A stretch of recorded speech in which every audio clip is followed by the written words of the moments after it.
Chào mừng quý vị và các bạn đã quay trở lại kênh Dr. Vet cùng chăn nuôi Việt Nam phát triển. Tiếp tục các chuỗi chuyên đề về vấn đề sinh sản trên heo nái. Trong chuyên đề kỳ này, Dr. Vet giới thiệu đến quý bà con về vấn đề heo nái đã ít con. Trong quá trình chăm sóc nuôi dưỡng heo mang thai, người chăn nuôi nào cũng kỳ vọng heo mẹ để được nhiều con. Tuy nhiên, do nhiều yếu tố làm số heo con sinh ra được ít, vậy những yếu tố nào ảnh hưởng đến số heo con sinh ra? Làm thế nào để hạn chế tình trạng này? Sau đây mời quý bà con cùng Dr. Vet đi tìm hiểu.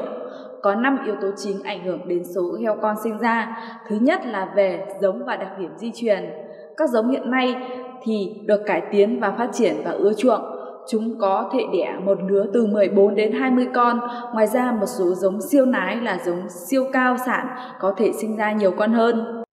Trong quá trình chọn giống, do không chú ý chọn heo của những con heo nái đẻ nhiều con, vì vậy số con heo nái đẻ ra ít. Để chọn những con giống tốt đẻ được nhiều con, quý bà con có thể tham khảo của các bên công ty giống, các trại bán heo công ty uy tín. Khi mua nên có đầy đủ giấy tờ, hồ sơ bố mẹ, ông bà để chúng ta có thể xem hệ số di truyền sinh sản của chúng. Thứ hai là về chăm sóc dinh dưỡng. Đối với heo nái dạ, trong quá trình nuôi con ở lứa trước, do không đủ chất dinh dưỡng nên cơ thể bị suy kiệt, giảm trầm trọng, đặc biệt là buồng trứng. Khi cơ thể heo mẹ yếu, gốc tự do trong cơ thể được sản sinh ra và tấn công vào buồng trứng, khiến cho tế bào trứng chết hoặc yếu đi. Do đó, ở lứa phối giống tiếp theo, chất lượng và số lượng trứng giảm, làm số con sinh ra ít. Đối với heo nái quá gầy không nên phối ở lần này mà bỏ qua chu kỳ lên giống để phối giống ở lần tiếp theo. Giữa 2 lần phối giống cho ăn nhiều vào ngày thứ 10, cho ăn ít trong thời gian chờ phối giống và ăn nhiều trong thời gian 1 tuần sau khi phối. Cho ăn quá nhiều trong thời gian mang thai làm cho heo nái quá béo. Vì vậy chúng ta cần phải đảm bảo dinh dưỡng đầy đủ cho heo nái, không để heo nái quá béo, quá gầy, đặc biệt là trong giai đoạn nuôi con, không để heo nái quá suy kiệt cơ thể. Phần dinh dưỡng này quý bà con có thể tham khảo bên kỹ thuật cám. Thứ ba là về kỹ thuật phối.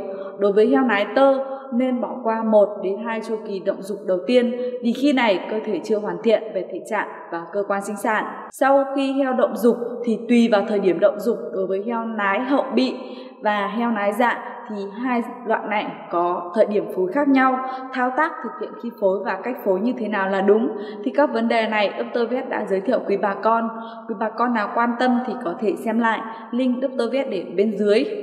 Trong điều kiện phối, yếu tố về chất lượng tinh cũng ảnh hưởng rất lớn trong quá trình phối. Cần bảo quản, vận chuyển, kiểm tra như thế nào để chất lượng tinh được tốt nhất thì chuyên đề này Dr. Vet cũng đã giới thiệu rồi. Quý bà con nào quan tâm thì cũng có thể xem lại, link chúng tôi cũng đã để ở bên dưới. Sau khi phối thì cần hạn chế thay đổi hoạt động của chúng, hạn chế di chuyển về thức ăn, nơi ở, chăm sóc để làm sao tinh trùng có thể vào trứng tạo thành phôi và bám ở thành tử cung. Thứ tư là về stress. Đầu tiên là vấn đề stress nhiệt, đặc biệt là vào mùa hè. Đối với heo nái hậu bị và heo nái sau khi cai sữa, giai đoạn chờ phối, stress nhiệt làm cho chậm động dục, biểu hiện động dục không rõ ràng, thời gian động dục ngắn, không đồng đều ở các thể. Đối với heo nái trong giai đoạn phối giống, heo không đạt hưng phấn cao trong khi phối và thời gian phối giống ngắn, số lượng trứng ít, nhiệt độ bên trong cơ thể heo nái quá cao có thể dẫn đến hiện tượng là chết tinh trùng và trứng, cũng như là hợp tử không được thụ tinh, làm cho số con sinh ra thấp, heo sơ sinh trọng lượng thấp và nhỏ. Đối với heo nái mang thai, stress nhiệt gây ảnh hưởng nghiêm trọng tới quá trình này, làm cho thai không phát triển và ngoài ra có hiện tượng là gây lốc, sảy thai tùy thuộc vào giai đoạn phát triển của bào thai.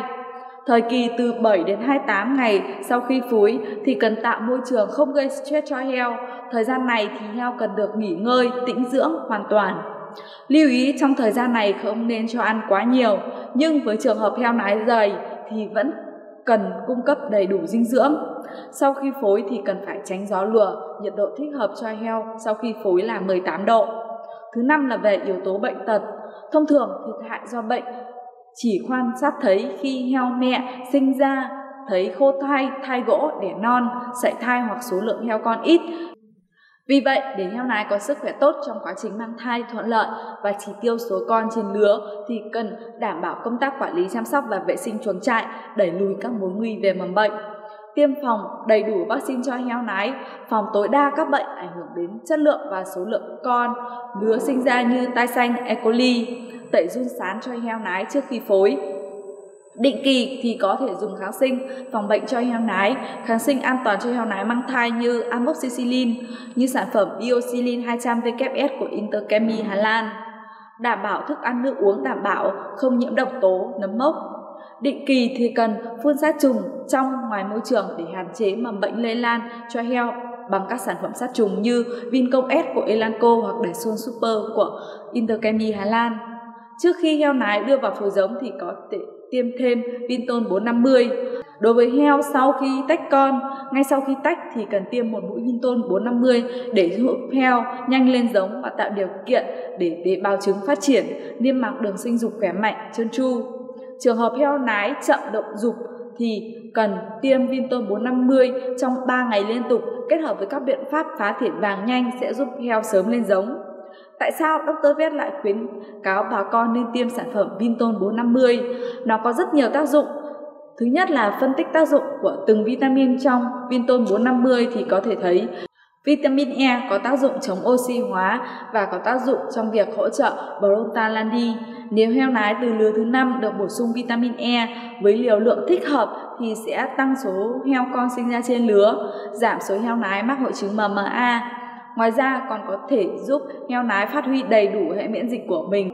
Vitamin A có tác dụng trong việc duy trì các tế bào biểu mô, tăng trọng, hỗ trợ chất đạm đặc biệt trong tử cung, duy trì ổn định trong suốt quá trình heo nái mang thai. Việc bổ sung vitamin A và B-carotene sẽ giúp tăng năng suất sinh sản, tăng số heo con đẻ ra trên lứa và giảm số heo con chết trên lứa. Đối với hậu bị, được bổ sung vitamin D sẽ giúp xương heo cứng, tránh tình trạng yếu chân, loãng xương khi nuôi trong chuồng ít được vận động và giảm tình trạng đào thải sớm.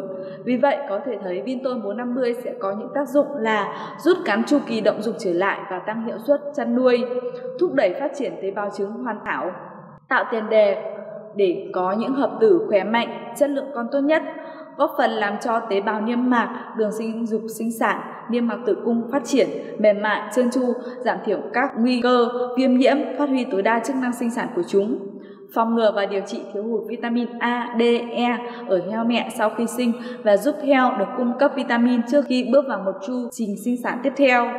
Phòng ngừa và điều trị căng thẳng do stress, chuyển chuồng từ chuồng đẻ sang chuồng bầu và giảm lượng thức ăn. Ngoài ra còn giúp cải thiện chuyển đổi thức ăn, làm cho heo hấp thụ thức ăn tốt hơn. Như vậy, trong chuyên đề kỳ này, Dr. Vet đã nêu ra 5 yếu tố gây hiện tượng heo nái đẻ ít con và cách khắc phục 5 yếu tố này. Rất mong những chuyên đề mà Dr. Vet chia sẻ sẽ giúp cho quý bà con có thêm những hiểu biết trong quá trình chăn nuôi, giúp cho chăn nuôi ngày càng phát triển và giảm thiểu những thiệt hại không đáng có cho bà con. Rất cảm ơn quý bà con đã ủng hộ, theo dõi Dr. Vet trong suốt thời gian vừa qua. Và một lần nữa, chúc cho quý bà con chăn nuôi ngày càng thành công. Xin chào và hẹn gặp lại quý bà con ở những chuyên đề tiếp theo.